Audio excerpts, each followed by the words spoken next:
The idea is to go back to the United States.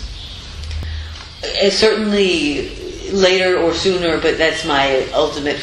The end of the road is the United States, because my parents live there, and my parents are older, and my parents have a right to live, where they work, and not be schlepping to Peru how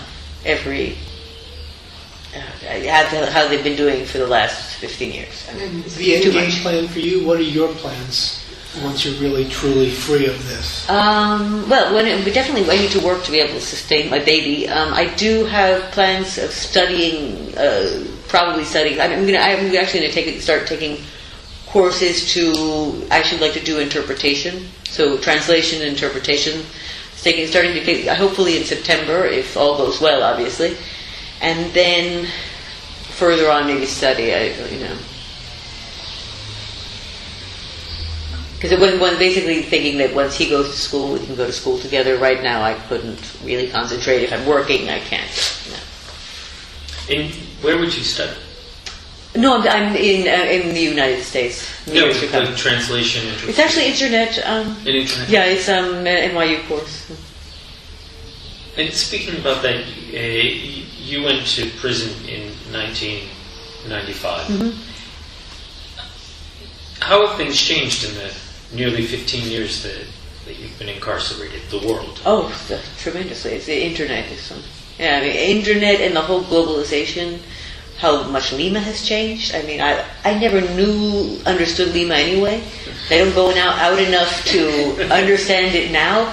But the amount of building, constructions, and centros comerciales, like malls. I guess because I've lived in Cajamarca for many years, and which is a very different reality in terms of development, where I had the sensation that to a great extent people in the country areas actually live in a similar situation as they have been for the last too long. So it's different. It's very interesting to see how much Lima has developed comparatively in terms of medical attention and things like that. I mean, the reason I was moved from Cajamarca, and I needed to be moved, is I definitely couldn't be operated on there because they didn't have neurosurgeons in Cajamarca. They may have it now. And actually, in the months before my leaving, there was actually a visiting neurosurgeon that went once a week to a private clinic. But it wasn't. They didn't even have psychologists. They had very few neurologists even. They had no neurosurgeons, at least at the time in the public hospitals they didn't exist. So I needed attention stigmata for that reason.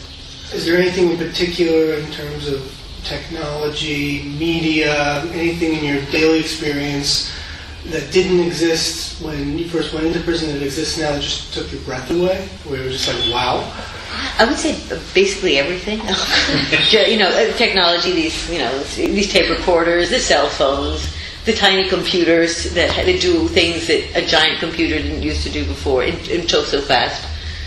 Internet, I mean, that's amazing. It's amazing in a positive way and in a sad way, because I think it also offers such a wide array of information that I'm not sure how much is necessarily positive. How much facts are involved in.